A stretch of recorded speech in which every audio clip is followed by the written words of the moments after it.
Hello! Hi everyone. Good afternoon అండి. మేమైతే ఎక్కడికి వెళ్తున్నామంటే కొమరవెల్లి మల్లన్న స్వామి టెంపుల్‌కి అయితే వెళ్తున్నాము. ఇదైతే హైదరాబాద్ నుంచి 85 కిలోమీటర్స్ అయితే ఉంటుంది. జేబీఎస్ నుంచి అయితే బసెస్ కూడా అవైలబుల్ ఉంటాయి. సిద్దిపేట బసెస్ అయితే ఎక్కొచ్చనమాట. కొమరవెల్లి కమాన్ దగ్గర అయితే దిగొచ్చు. అక్కడి నుంచి అయితే ఆటోస్ కూడా ఉంటాయి. ఆటోస్‌లో కూడా వెళ్ళొచ్చనమాట. రోడ్ అయితే చాలా ఫ్రీగా ఉంటుంది. ట్రాఫిక్ కూడా ఉండదనమాట. ఈజీగా వెళ్ళొచ్చు. వీడియో అయితే ఎక్కడ స్కిప్ చేయకుండా చూడండి ఫ్రెండ్స్. నేను టెంపుల్‌కి తెలిసిన కొన్ని విషయాలైతే నేను చెప్తాను. లైక్ చేయండి, సబ్స్క్రైబ్ చేయండి, కామెంట్ చేయండి ఫ్రెండ్స్. అయితే మనం కమాన్ దగ్గరికైతే వచ్చాము. కమాన్ లోపలైతే ఇక్కడ ఆటోలు కూడా ఉంటాయన్నమాట. ఆటోలలో కూడా వెళ్ళొచ్చనమాట.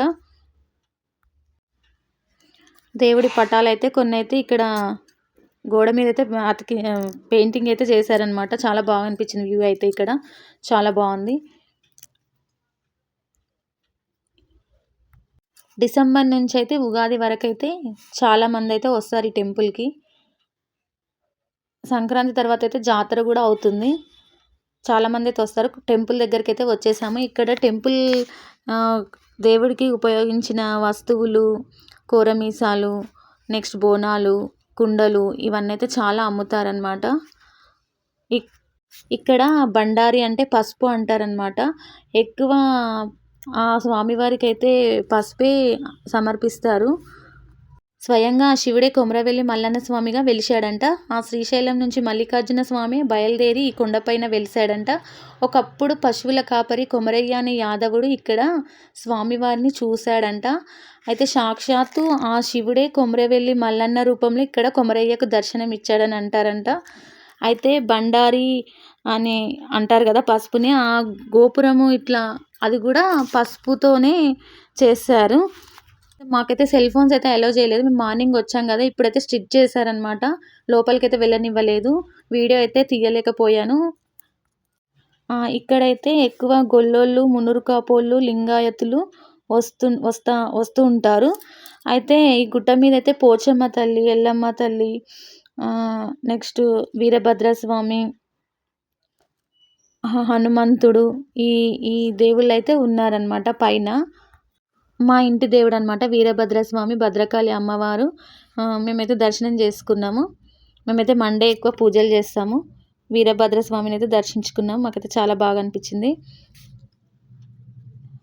అక్కడైతే ఫోటో తీసుకున్నాము. అయితే ఇక్కడ మెట్ల దారి నుంచి వెళ్ళకున్నా మనం అక్కడ వెనక నుంచి కూడా రావచ్చు. అక్కడ కూడా పార్కింగ్ చేస్తారు. కార్స్ పార్కింగ్ చేసి వెనక నుంచి కూడా రావచ్చు అనమాట. కోతులు అయితే చాలా ఉన్నాయి. ఇక్కడ ఎల్లమ్మ తల్లి, ఇక్కడైతే బోనాన్ని సమర్పిస్తారు. అట్లాగే శాఖ కూడా పోస్తారు బోనం చేసి. ఇక్కడ కళ్ళు కూడా దేవుడికి సమర్పిస్తారనమాట. అయితే వీడియో కూడా తీయలేకపోయినాము ఇక్కడ కూడా. కాకపోతే మేము ఒక ఫోటో అయితే తీసుకున్నాము, వద్దన్నారు. బయటకు వచ్చి తీసుకున్నాము అనమాట.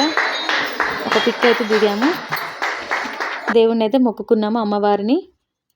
అందరు బాగుండాలని కోరుకున్నాము.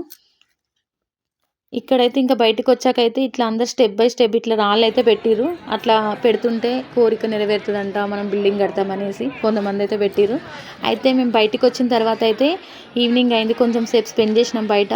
తర్వాత కొద్దిసేపు కూర్చున్నాక ఈవినింగ్ అయితే ఇంకా అందరు వెళ్తున్నారు సెల్ ఫోన్ తీసుకెళ్ళి. అయితే నేను తీయలేకపోయాను అనుకున్నా కదా వీడియో. ఇక లాస్ట్కి అయితే మళ్ళీ ఫోన్ తీసుకెళ్ళి నేను కూడా వీడియో తీసుకున్నాను. ఇదైతే గంగిరేగి చెట్టు అంట.